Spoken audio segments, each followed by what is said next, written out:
So, we're diving back into a story that's been making headlines and really raising some troubling questions, March 25th, 2025, just outside of Rajahmundry, a place called Kanthamuru. That's where they found Pastor Praveen Pagadala, and from that moment everything just went from clear to clouded with doubt. Was it a tragic accident? Or was there something else at play, something darker? These are the questions that have been swirling around ever since. Yeah, and you have to remember, Pastor Praveen wasn't just some random local figure. This was a really prominent Christian evangelist and apologist. He had a pretty significant following. We're talking Hyderabad, across Telangana, Andhra Pradesh. And he was really known for his public defense of Christianity. Yeah. He would often engage in critiques of other faiths, particularly Hinduism and sometimes Islam. So this wasn't someone whose voice was easily ignored. No, not at all. He was out there, people knew who he was. Okay, so back up a bit to the day before. It's March 24th, and he sets off from Hyderabad heading to Rajahmundry. Now, the reason for the trip, it seems like it was either for a religious gathering of some sort or maybe something related to a missionary building project, I think. I think he'd recently bought some land in Namavaram. And we also know that he made a stop in Kover for a church event along the way, so it wasn't like this was a secret trip or anything. Right. Yeah. No, it seems like, at least in the beginning, it was a pretty public journey, which is part of what makes the discovery of his body the next morning, the 25th, near his motorcycle just outside that Kanthamuru village, so shocking, really. And the immediate aftermath, it was just this flood of conflicting information. And that's what we really want to break down for you today, right? These competing narratives, what evidence has come out, and ultimately, based on what we know as of April 2nd, 2025, what seems the most likely. So our goal here is to dig through the news reports, through those early investigations, and hopefully, shed some light on this really murky situation. Okay, sounds good. So let's jump right into these different explanations, right? These different sides of the story. First, there's the idea that this was a simple, straightforward accident. Early police reports, they seem to be leaning this way, right? Talking about a possible road mishap. And the initial postmortem, yeah, it did show multiple injuries, but at that stage, in those early findings, those could match up with a whole lot of different scenarios, couldn't they? Exactly. Yeah, you can't just jump to foul play just because there are multiple injuries. But then footage from security cameras, from CCTV, started showing up on some Telugu news channels. One of them was NTV Telugu. And this footage, they're saying it shows Pastor Praveen buying alcohol at liquor stores, one in Kodat, one in Eluru. This is all during his trip. Now, really important to keep in mind here, as of right now, the police haven't actually confirmed this footage. It's out there, people are seeing it, it's influencing people, but officially it's not verified yet. Right. It's out there, people are talking about it, but it's not a proven fact, yeah. Then there's more CCTV footage, this time from the Kisara toll plaza. This footage supposedly shows a motorcyclist, and they're assuming it's Pastor Praveen falling off his bike.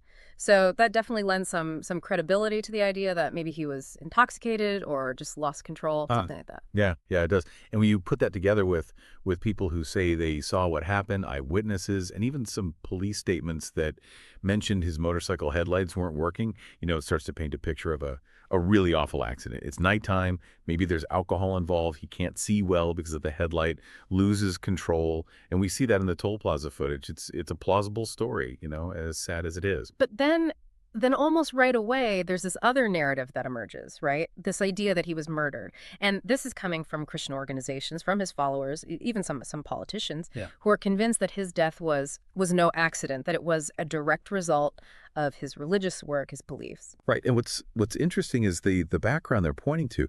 They're talking about reports that Pastor Praveen had been getting death threats before he died, threats from what they're calling communal outfits. Groups like the Christian Youth Fellowship, the National Christian Council. They've been very vocal about this. And I think what's so striking isn't just that there's these two possibilities, accident or murder, but how quickly and how strongly people took sides. Yeah. It really shows you there's this tension already there, underneath the surface. Yeah. And it's not like this is happening in a vacuum, right? Yeah. It connects back to Pastor Praveen's his history, what he was known for. This was someone who openly criticized Hindu scriptures. He participated in public debates, even with people connected to YouTube channels that often Well, they often lean towards BJP RSS ideologies, and for anyone who doesn't know, those channels, they usually represent a Hindu nationalist viewpoint. Yeah. So there was this existing context, this potential for animosity. Exactly. And that's what's fueling the suspicion among his supporters, right? They see his outspokenness and they think, okay, this made him a target. Yeah. And the public reaction was huge. Protests, vigils all over Andhra Pradesh and Telangana, places like Tirupati, Kakinada, Secunderabad, all demanding justice and a transparent investigation. They do not believe this was an accident. Okay, so as of April 2nd, 2025, where does the official investigation stand? It's really important to remember that the Andhra Pradesh police, they haven't officially determined how he died yet. It's an active, ongoing investigation. Absolutely. And they've been busy. We know they've gathered footage from, get this, over 300 CCTV cameras along that whole route he took from Hyderabad to Rajahmundry. The fall of the Kisara toll plaza, that's confirmed. That's evidence they're looking at. And that Lakers store footage, yeah, it's been everywhere, but the police still haven't officially verified it. That's an important distinction. And then there's the whole forensic side of this, right? The initial postmortem, it showed those multiple injuries, but those findings, they've been sent off for a more in-depth pathological analysis. The big question is, does the type of injury, the pattern of the injuries, do they line up with what you'd expect to see from a motorcycle accident? Or is there something else there, something different, maybe even deliberate? The forensic folks, they could be examining the scene, looking for anything out of the ordinary, signs of a struggle. Maybe they're searching for trace evidence on his body, on the motorcycle, the kind of stuff that wouldn't normally be there if it was just a solo accident. Right. Those details about the injuries, those are going to be crucial. Along with that, they're talking to witnesses. His wife gave a statement in Hyderabad on the 28th. Other family members have been interviewed too. It's interesting, early on, around the 29th, reports were saying his wife and mother didn't suspect anyone in particular. Of course, that could have changed as more information came out. The police are also being pressured to look into his phone records, his communications, to see if they can confirm those death threats he was supposedly getting. The JAC, the Joint Action Committee, they've been really pushing for that. It sounds like the police are really, really putting resources into this. 5 special teams, some going step by step along his route, others focusing on those phone records. High-ranking officers, people like Elleru Range, IGGVG Asha Kumar, East Godavari SPD Narasimha Kishore. They've said publicly that this is a top priority. Even Chief Minister N. Chandrababu Naidu is getting daily updates on the case. Yeah, and IG Kumar himself, he came out on March 29th and said they still don't know for sure how Pastor Praveen died. He specifically said they were waiting on all those reports. It makes you wonder if some of the media, the way they jumped to the accident conclusion, maybe that was a bit premature. It raises some questions about responsible journalism, especially in a case as sensitive as this. And it shows how quickly public opinion can be swayed, even before we have the facts. Right, which brings us to the media and how the public's been reacting. You mentioned it earlier, but there's been a lot of criticism aimed at some Telugu media outlets for seemingly just accepting the drunk driving accident explanation. A lot of it was based on those CCTV clips and even what some people at gas stations and a traffic officer had said. And what's really impactful here is how that rush to judgment, how it's made things even more tense.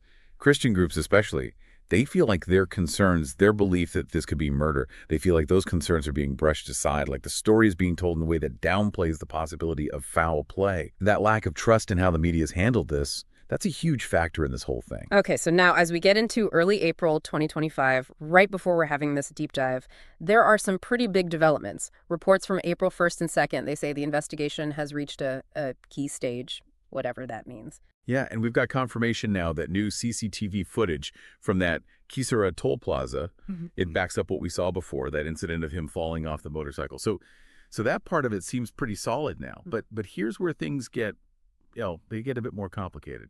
A Mediga political leader, Kiran Kumar, and for context, the Mediga are a significant scheduled caste community in Andhra Pradesh and Telangana. They have their own political representation. Well, Kiran Kumar, he pointed out a discrepancy. He says the helmet in some of the footage, it might not be the same helmet.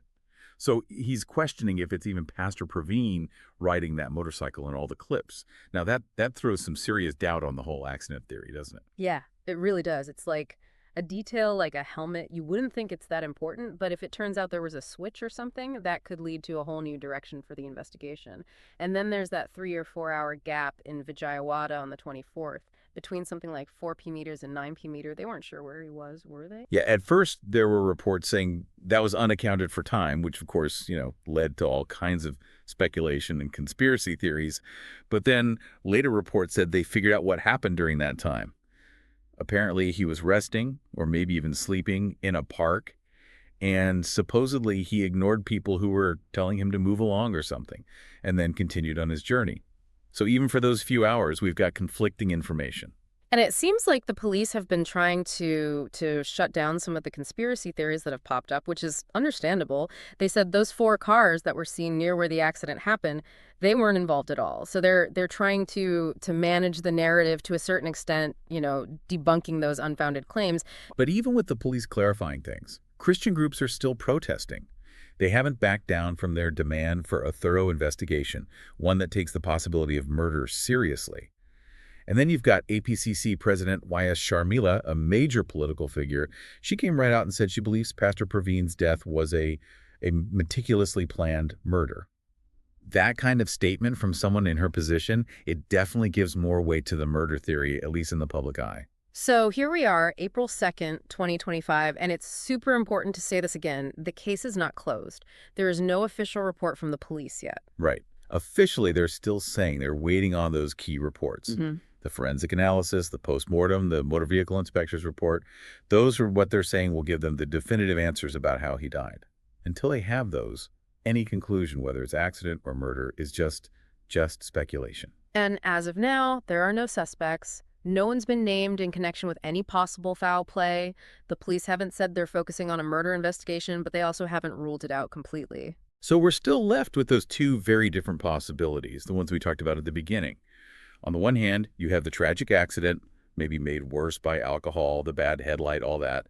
And on the other, you have this very real suspicion that he was killed because of his beliefs. And the way I see it, the way this investigation goes, it all comes down to the evidence. If those reports come back and show that he had a lot of alcohol in his system and his injuries match up perfectly with a motorcycle crash, well, then the accident theory, that becomes a lot more believable and the case might end up being closed. But on the flip side, if the evidence shows signs that someone else was involved, things that don't make sense for a single motorcycle crash, anything that points to foul play, then this investigation, it could take a huge turn towards a murder inquiry. And that would drag things out for sure and probably make the public even more outraged, which they already are. Yeah. So to sum it all up, Pastor Praveen Pagadala's death, it's a mystery. We have these 2 completely different explanations, a terrible accident or deliberate act of violence. And 8 days after they found his body, we still don't know the truth.